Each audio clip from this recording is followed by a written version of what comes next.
Assalamualaikum warahmatullahi wabarakatuh. Waalaikumsalam warahmatullahi wabarakatuh. Selamat datang kembali dalam program Sinuar, Siniar Nahdlatul Ulama Aktual Religius, merawat jagat, membangun peradaban.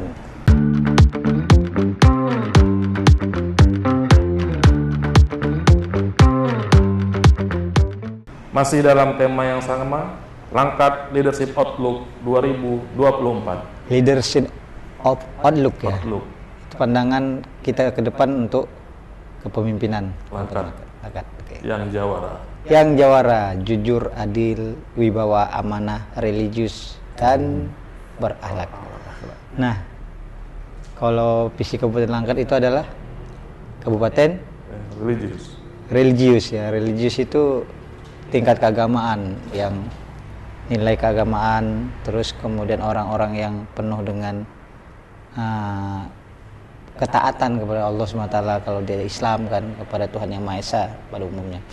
Nah, hari ini kita kedatangan siapa, Lang?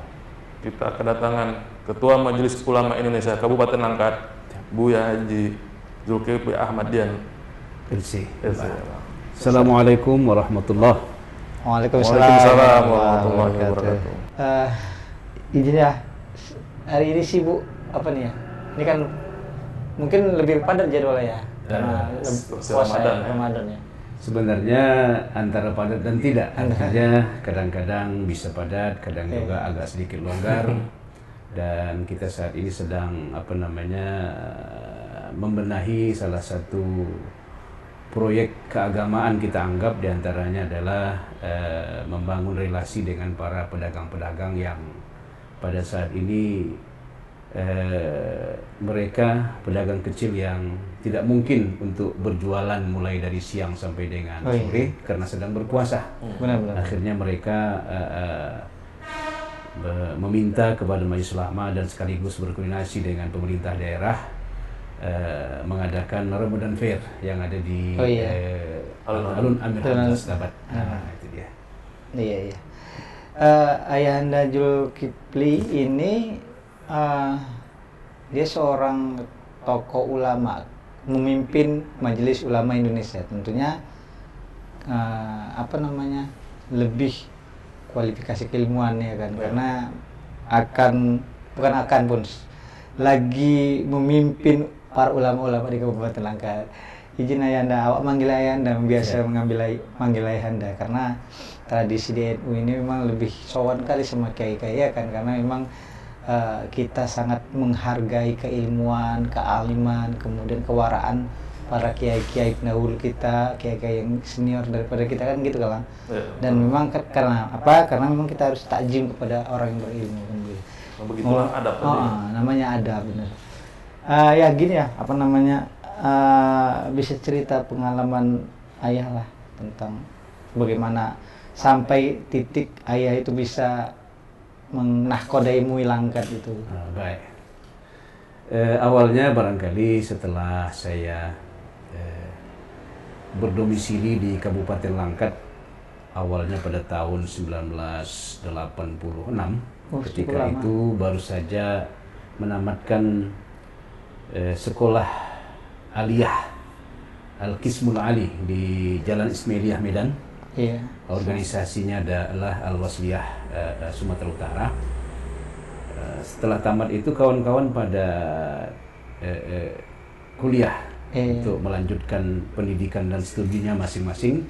Tapi karena kita tidak mampu untuk itu, mengingat kondisi orang tua yang pas-pasan, lalu ada tawaran oleh tokoh masyarakat dari Stabat, Bapak almarhum mertua dari Pak Dr. Nasruddin Purba. Beliau datang ke sekolah kita menanyakan kalau ada calon guru-guru yang bisa mendidik sekolah yang sekarang sedang ditinggalkan oleh gurunya, yaitu di Stabat, di Sebelengking Stabat. Ada Al-Jamiatul Wasliyah di situ. Lalu kita mencoba mempersiapkan diri, 2 orang waktu itu. Lalu sampailah kita di Stabat dan diterima oleh masyarakat Stabat dengan penerimaan yang cukup familiar, sehingga kita bisalah bersinergi dengan masyarakat dan diberikan amanah mengajar di sekolah itu. Tingkatan sekolahnya adalah setingkat ibtidaiyah kalau kita SD barangkali, sekolah dasar. Sampailah kurang lebih 2 tahun, tahun 88 akhir, saya diterima oleh salah satu universitas di Riyadh, Arab Saudi, King Saud University, untuk mengikuti pendidikan mulai dari penyesuaian bahasa Arab sampai kepada S1. Alhamdulillah sampai dengan tahun 95 saya tuntaskan kegiatan itu, lalu saya pulang kembali. Dan saya diminta oleh masyarakat setempat untuk meneruskan sekolah tersebut. Dan alhamdulillah sampailah pada tahun kurang lebih 96 atau 97 ketika terjadi musyawarah daerah Majelis Ulama Kabupaten Langkat, saya diusulkan oleh kawan-kawan untuk menjadi salah satu anggota pengurus di salah satu bidang. Kalau tidak silap saya itu di bidang pendidikan, karena di MUI itu ada komisi pendidikan di antaranya. Lalu bertugaslah ya di situ membantu berbagai macam yang memungkinkan. Sampailah kepada tahun 2020 yang lalu. Saya waktu itu berganti posisi menjadi wakil ketua, dan di masa itu pimpinannya adalah ayahanda almarhum Haji Ahmad Mahfuz. Lalu beliau mangkat, meninggal dunia, dan oleh kawan-kawan saya diberikan amanah untuk melanjutkan sisa kepengurusan yang ada sampai dengan tahun 2021 di bulan 12. Sampailah di tahun 2012 kita adakanlah kembali pemilihan kepengurusan, dan oleh kawan-kawan saya dinobatkan, diminta untuk meneruskan kepada periode selanjutnya 2021 sampai dengan 2026 ya. Sampailah dengan saat ini menjadi Ketua Umum Majelis Ulama Indonesia Kabupaten Langkat. Sampai sekarang. Itu barangkali sekilas ringkas terkait dengan keberadaan saya di Majelis Ulama Indonesia Kabupaten Langkat. Setelah almarhum Kiai Mahfud baru ayah ya? Iya, setelah beliau ya baru saya diberikan amanah oleh kawan-kawan. Itulah. Jadi beliau ini memang seriusnya memang dari awal memang di bidang keagamaan sampai sekarang gitu. Dan concern ayahanda memang dari pendidikan. Dari pendidikan. Karena memang konsep pendidikan pas pula di komisi pendidikan di Iya, MUI waktu itu ya. Iya, benar. Di King Saudi. King Saud University. King Saud ya. University ya. Iya. Itu S1-nya ya. S1. Lalu saya teruskan S2 di Medan, UIN. Waktu itu masih masih IAIN. Tahun 2014, tahun 2012. Lalu saya ambil studi juga di pendidikan, karena basic saya mengajar di sekolah MAN 3 saat ini, MAN 3 Langkat. Saat ini? Ya, MAN 3 namanya dulu MAN 1 Stabat. Sekarang MAN 3 Langkat. Jadi saya ambil S2 di pendidikan juga, konsentrasi pendidikan Islam. Saya tamatkan tahun 2014. 2014. Nah, selesailah S2-nya di UIN Stabat, yang saat ini UIN Stabat. UIN Langkat, UIN Sumatera Utara. Berarti tugasnya ngajar di MAN 3 sekarang? Lalu kemudian setelah itu saya melihat betapa sibuknya ayahanda kita almarhum di masa hidup beliau waktu itu, sehingga saya diminta juga untuk selalu menemani beliau, dan terkadang beliau memberikan delegasi untuk mengikuti acara-acara tertentu. Akhirnya saya berkomunikasi dengan kawan-kawan di Departemen Agama Kabupaten Langkat, mencari celah bagaimana upayanya bisa diberdayakan Majelis Ulama Indonesia Kabupaten Langkat itu, karena rata-rata semua ustaz-ustaz kita pada sibuk dengan kegiatannya masing-masing. Benar. Nah, saya sebagai guru saya katakan tak akan mungkin banyak menyibukkan diri, sebab guru ini terbatas jam waktu dan jam tayangnya sangat terukur gitu. Jadi oleh kawan-kawan di Kemenak, diberikan saya nasihat kalau begitu sudah masuk saja sebagai penyuluh agama Islam. Akhirnya saya diterimalah di penyuluh tahun 2018. Saya tinggalkan pendidikan guru di Mantiga Langkat, kemudian fokus kepada penyuluhan agama.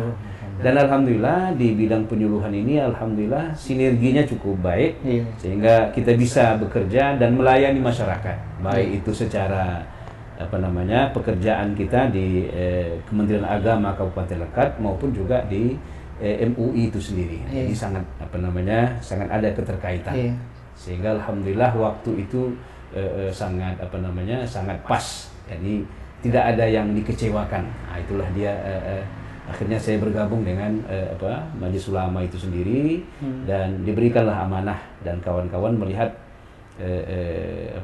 kemungkinan untuk bisa bekerja di Majelis Ulama maupun juga di Kementerian Agama ini sangat erat kaitannya. Iya. Pas sekali dia jadi linear ya antara penyuluh agama sama MUI itu sendiri kan di bidang pendidikan lah. Jadi pas dia konsentrasi keilmuannya itu pas ya kan. Karena memang sejatinya dakwah itu kan penyuluhan. Iya benar. Memberikan penyuluhan. Terkait dengan ini Yanda, karena kan kita ini di NU ini sendiri kan lagi fokus kepada kajian untuk merancang kepemimpinan Pilkada Langkat ke depan. Jadi terumuslah konsep Jawara ini. Jujur, adil, wibawa, amanah, religius, dan berakhlak. Nah, kami ingin mengeksplor nih, karena seorang pakar dari keilmuan keagamaan, konsep itu gimana menurut Ayanda?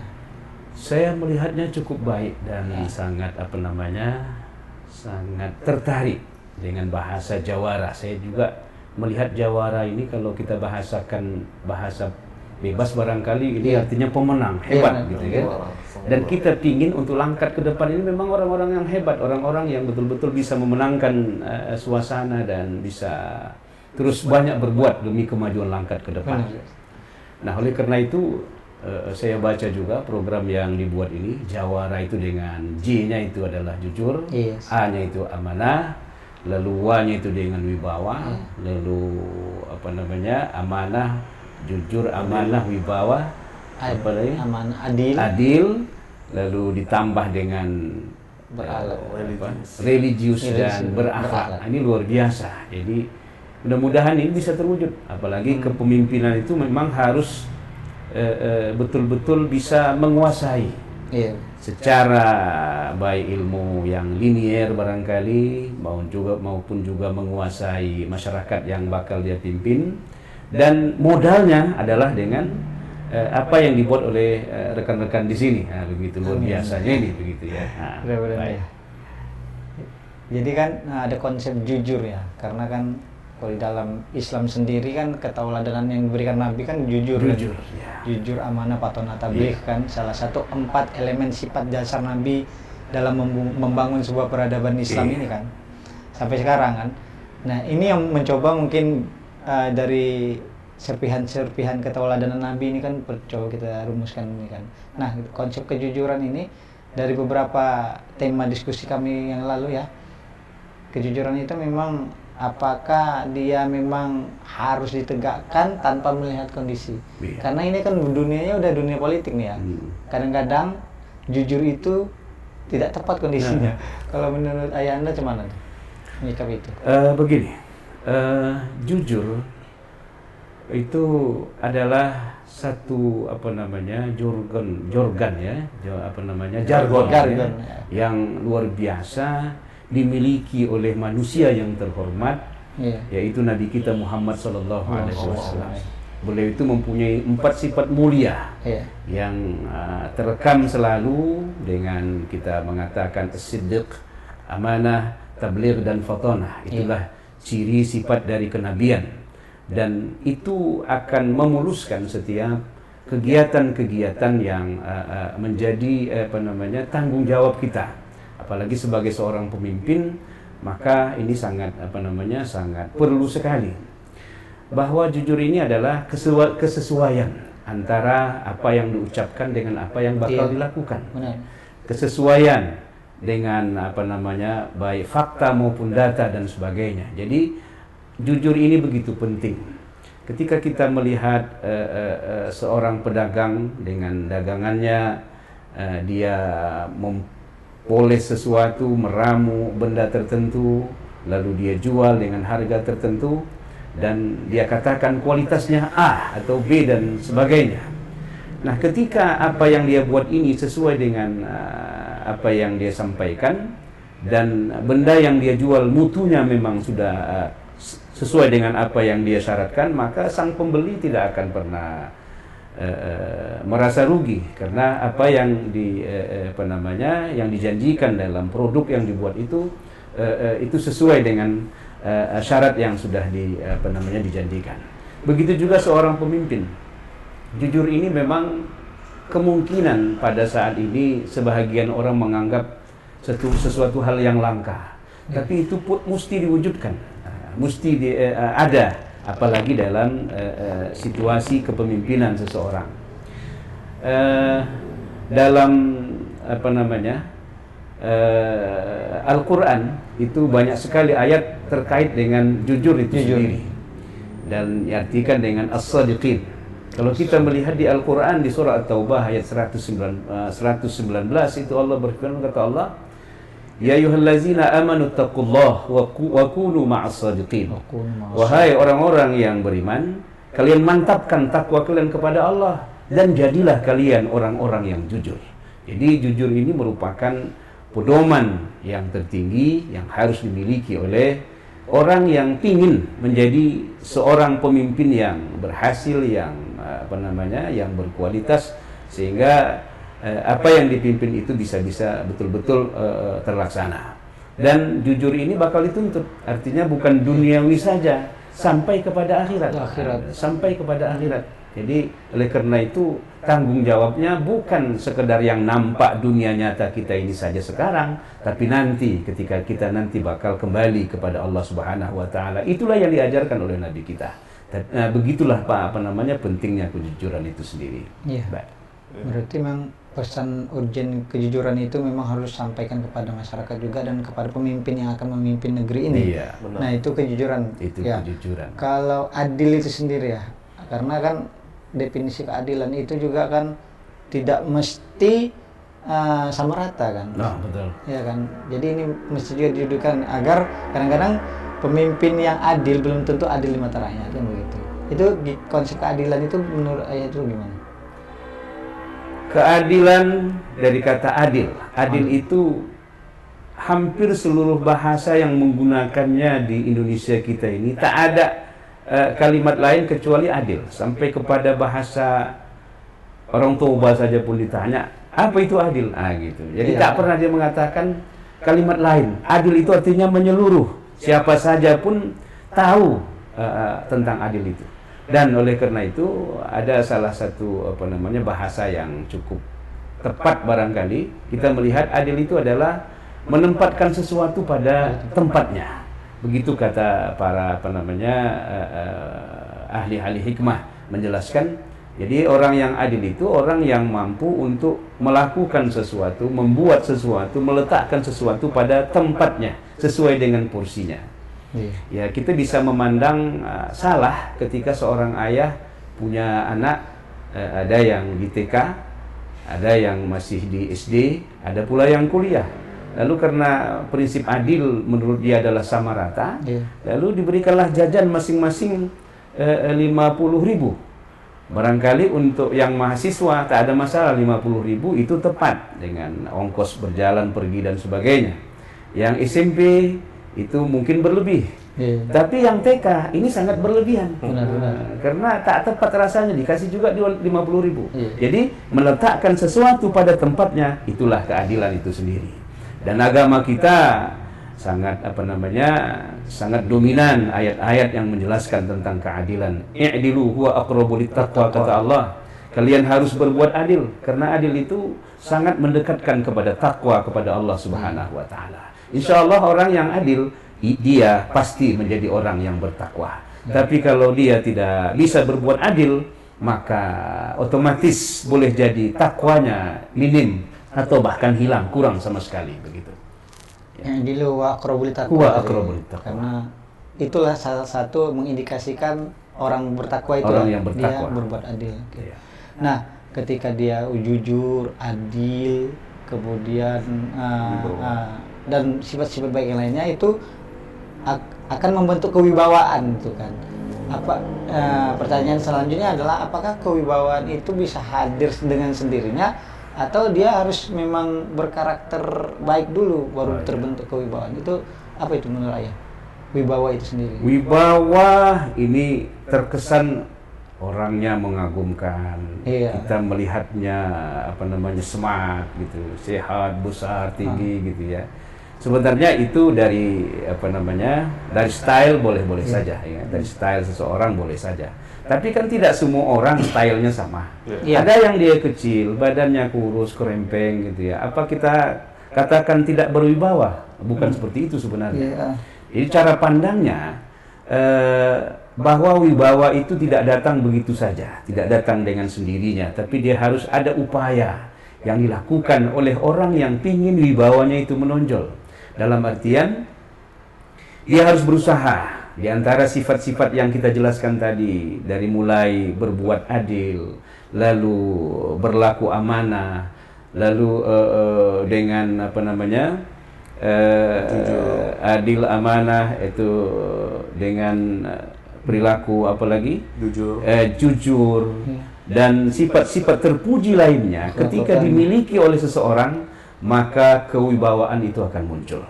Dan wibawa ini adalah sesuatu yang dimiliki oleh orang-orang tertentu yang membuat dia ketika berhadapan dengan orang lain muncul rasa nyaman orang melihatnya. Dari tindakannya menghasilkan sesuatu yang bermanfaat bagi orang lain. Ketika ada orang kesulitan, dia berupaya untuk memberikan bantuan. Ketika ada orang yang berhajat perlu sesuatu, dia berupaya untuk meluluskan apa yang diinginkan oleh orang itu, selama memang itu adalah berkaitan dengan kebenaran dan kebaikan. Nah, gitu. Jadi wibawa itu akan muncul dengan perilaku yang baik, pola hidup yang bagus, cara berakhlak yang mulia yang dimunculkan oleh orang yang ingin mendapat wibawa itu, dan dia terus melekat perbuatan-perbuatan baik itu pada dirinya sendiri, sehingga lambat laun, pelan-pelan ke depan wibawa itu akan muncul. Nah, begitu cara barangkali untuk mendapatkan kewibawaan itu sendiri. Berarti bisa dibentuk dari karakter-karakter positif dia ya. Tentu saja dibentuk dari sifat-sifat karakter yang positif, yang itu akan mengarahkan kepada hasil natijah terakhir yang dia dapat adalah kewibawaan. Ya memang nggak datang ujuk tiba-tiba, cuma dengan proses tahapan-tahapan. Iya. Dengan proses itu. Sehingga ya timbul seperti yang Anda katakan tadi, menjadi sosok yang wibawa. Walaupun penampilannya nggak penampilannya biasa-biasa saja, sederhana begitu. Baik. Itu yang. Terus yang berikutnya kan itu kan wibawa kan ya. Terus ada kata amanah ya. Ini kan di dalam Al-Quran memang tegas dinyatakan bahwa manusia itu amat jalim dan bodoh ketika amanah itu disampaikan kepada langit, kepada gunung, menolak itu kan ya. Seberapa dahsyat amanah itu ya? Kok bisa dikatakan Al-Quran gitu kan? Baik. Terima kasih. Ini persoalan yang sangat menggelitik kita. Artinya terkadang orang ingin untuk memikul amanah tertentu, tapi dia tidak membayangkan betapa amanah itu sangat dahsyat.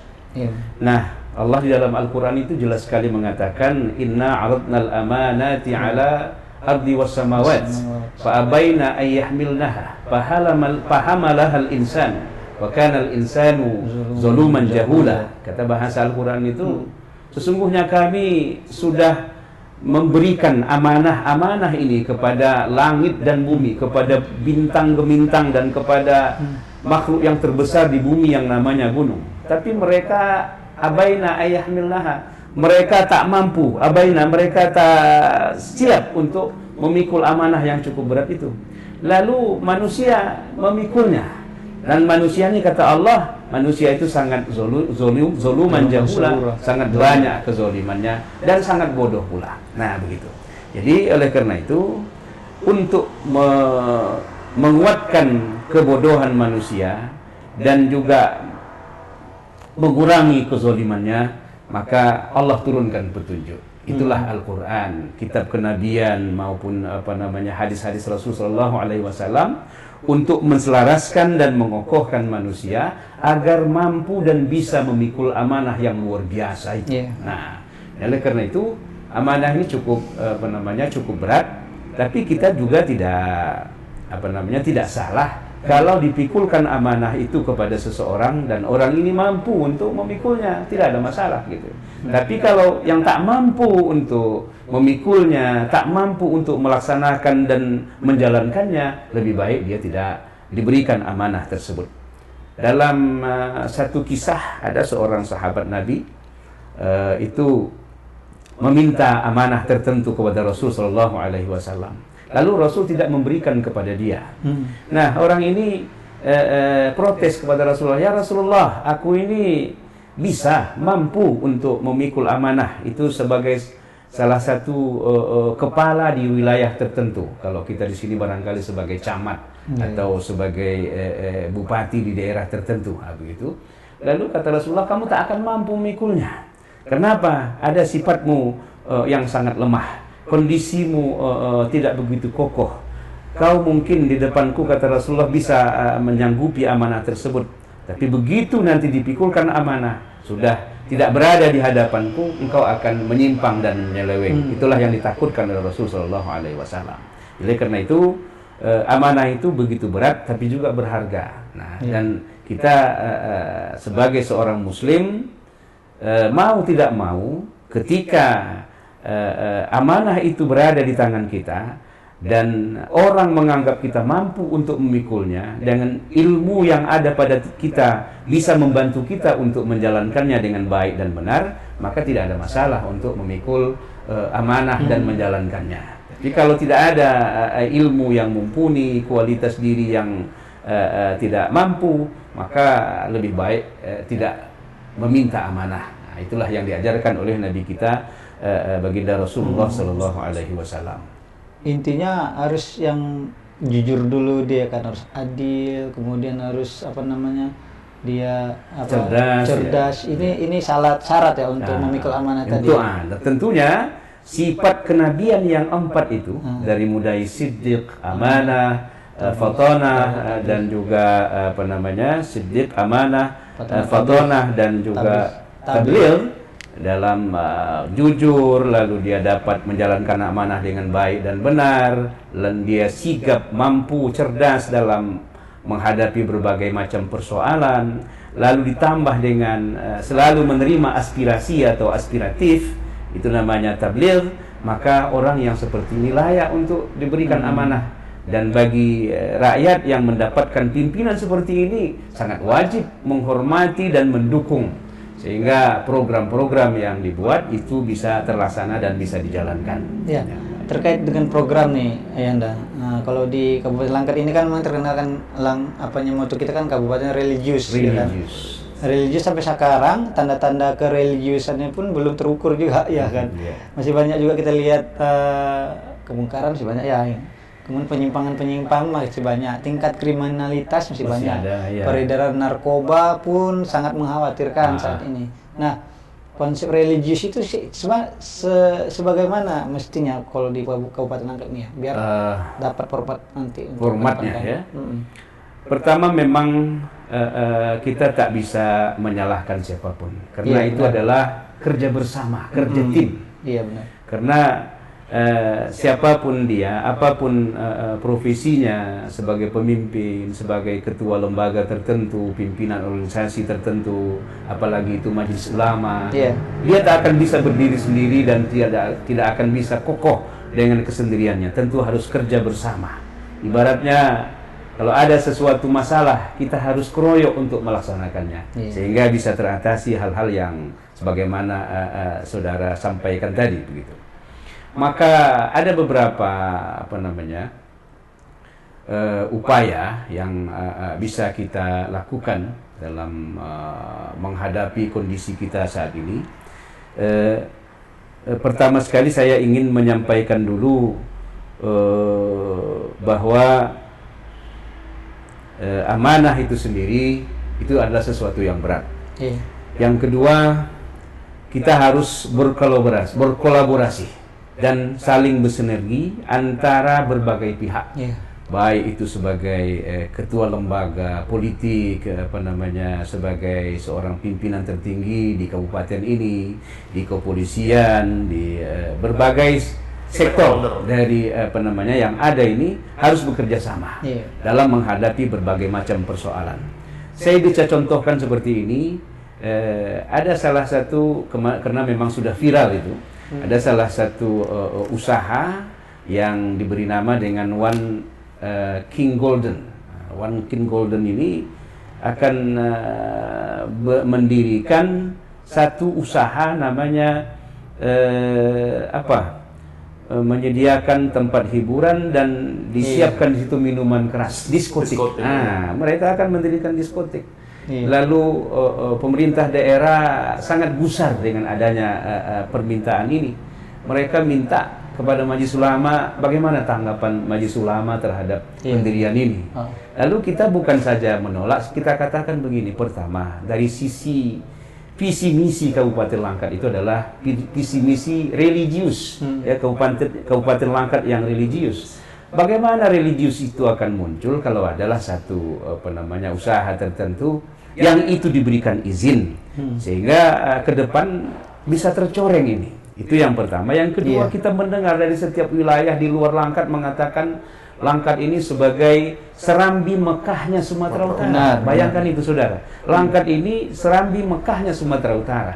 Jadi kalau serambi Mekahnya Sumatera Utara, tentu macam mana gaya Mekah kita harus ikuti. Jadi sehingga tidak tercoreng. Tak adalah minuman keras. Sedangkan tak usah dijual yang sudah pakai izin, seperti mendirikan diskotik yang ada izinnya. Kafe-kafe yang menyiapkan minuman-minuman yang tak berizin itu saja pun, yang ilegal itu saja pun sudah mencoreng kita. Berapa banyak anak kita yang mabuk dan sebagainya, yang kecanduan narkotika. Karena kalau udah dibuat tempat itu, maka tak bisa lagi dibendung hal-hal yang lebih lebih berat dari itu dan lebih berbahaya akan muncul di tempat itu. Maka Majelis Ulama dengan mengingat betapa pentingnya masalah ini, lalu kami katakan Majelis Ulama sangat menolak keberadaan itu. Yang kedua, saya teringat juga ada sebuah pantun Arab namanya, kan. Pantun ini kalau bahasa Arab namanya syair. Syair Arab ini mengatakan kalau syair itu penyairnya, syair itu hasil karyanya gitu. Kaifa tammal bina'u tamamahu al-awwalu yabni wal akharu yahdimu. Jadi kata ulama ini mengatakan bagaimana satu bangunan itu akan sempurna, cantik, berdiri tegap dan megah kalau yang satu membangun tapi yang lain menghancurkan.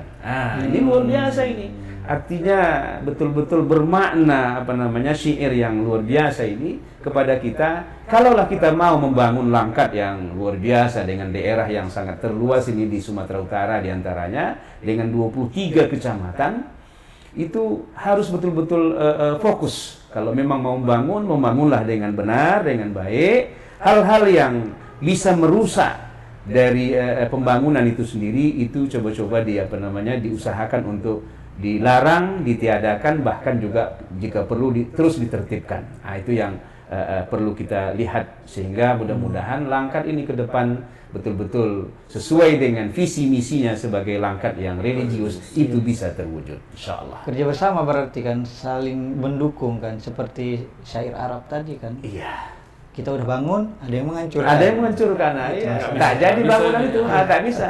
Karena yang satu pengennya untuk bangun, tapi yang lain grogoti, merusak. Jadi tak akan bisa ini. Kita berharap ke depan adalah pimpinan yang punya visi yang seperti itu, yang tentunya mudah-mudahan terwujud, dan kita berharap pada pemilihan bupati yang akan datang, betul-betul bupati yang terpilih, yang betul-betul punya visi yang jauh ke depan, yang memang pinginnya adalah untuk membangun seluruh infrastruktur yang ada di Langkat ini, baik itu manusianya, alamnya, sehingga dengan keberadaan kita sebagai khalifah Allah di muka bumi Iya. ini betul-betul terwujud. Benar. Itulah harapan kita mudah-mudahan. Amin. Terima kasih. Gitu lah. Jadi dia harus ini kan, harus sinergis. Nggak bisa kita bekerja, mau ini nggak bisa bekerja sendiri kan. Benar. Tentunya kayak kita nih yang berada di Nahdlatul Ulama, kita memang harus bersinergi dengan Iya. MUI. Walaupun misalnya terjadi misalnya di dalam satu konflik, ya kan, ya MUI turun dan kita juga harus sama-sama bekerja bersama. Betul. Nah yang terakhir adalah berakhlak tadi kan. Berakhlak. Kalau misalnya dari program ASN itu kan berakhlak itu kan akronim kan, berorientasi pelayanan, akuntabel, kompeten, harmonis, loyal, adaptif dan kolaboratif itu. Iya. Makanya dibilang berakhlak. Berakhlak. Nah, esensinya berakhlak itu kan semua yang kita bahas tadi itulah salah satu yang dikatakan berakhlak kan. Betul, betul. Makanya saya melihatnya cukup pas sekali itu dengan akronim yang dibuat Jawara itu. Iya, ya. makanya. Diletakkan di akhir. Kenapa harus di akhir? Karena dia sebagai pamungkas. Benar. Sebagai penyempurna dari apa rencana kita dari awal, dari mulai jujur, amanah dan sebagainya sampai terakhir dibungkus dengan akhlak yang mulia. Disitulah kita tahu Rasul itu sudah menyabdakan dari awal, kata Rasulullah, kenapa saya diutus? Innama bu'istu liutammima makarimal akhlak. Iya. Saya ini diutus hanya untuk menyempurnakan akhlak mulia. Nah, jadi banyak orang pintar, cerdas ya di masyarakat kita. Tapi bagaimana dengan akhlaknya? Jadi insya Allah kalau akhlak itu tinggi, moralnya kokoh dan kehidupannya betul-betul ditata dengan baik sesuai dengan perintah Allah dan Rasulnya, insya Allah Jawara ini akan muncul. Alhamdulillah. Dan Amin. masyarakat Langkat kita akan mendapatkan imbas kebaikannya, insya Allah. Amin. Amin. Ya Rabbal Alamin. Gitulah. Ya, jadi kan seperti yang ayah Anda sampaikan tadi, untuk mendapatkan jawara itu tidak hanya sosok pemimpinnya saja yang jawara. Iya. Kita sebagai Kita masyarakat semua. juga Iya. harus menjadi seorang yang jawara. Iya. Jadi dia saling mendukung deh. Saling mendukung. Saling mendukung. Seperti yang ayah Anda bilang, jangan satu yang membangun, satu yang merusak sama ini. Itu yang berbahaya itu. Right. Sia-sia kayaknya tindakan Sia-sia kayak gitu kan. tindakannya. Oke, itu aja mungkin ya, karena mengingat waktu juga dan Baik. Kesimpulan ayah Anda juga. hari ini memang luar biasa banyak yang kami dapatkan. Insya Allah nanti kita akan juga bisa diskusi di lain Siap. waktu Insya biar Allah. kita bisa kokohkan, karena kami juga perlu juga nih di atas nama Nahdlatul Ulama ini perlu lagi mujakarah sama MUI Iya. agar kita bisa benar-benar mengawali format Jawara ini kan, bukan sekedar diskusi di podcast ini aja kan ya. Siap. Kita akan teruskan dan kita akan menjadikan gerakan isu bersama gitu ya, sama-sama ingin mewujudkan pemimpin Jawara tadi. Baik, amin ya Rabbal Amin. Alamin. Terima Majelis kasih. Ulama Ya, siap untuk siap. kita selalu Kami berkomunikasi, nanti, berdiskusi. Ya. Kami kan kemarin juga sama Al-Wasliyah kan, Al-Wasliyah. Muhammadiyah nanti kemungkinan next akan kami undang. Kita akan sama-sama membuat kajian untuk itu ya, Baik. sama MUI kita. Terima kasih Ayanda udah hadir Terima kasih. atas undangan kami, dan kita tutup episode kali ini, dan nantikan episode selanjutnya tetap bersama kami di Siniar Nahdlatul Ulama Aktual Religius. Saya Sapawi Aljawi dan sahabat saya. Salam Abda. Wallahu muwaffiq ila aqwamit thariq. Assalamualaikum warahmatullahi Warahmatullahi wabarakatuh. wabarakatuh.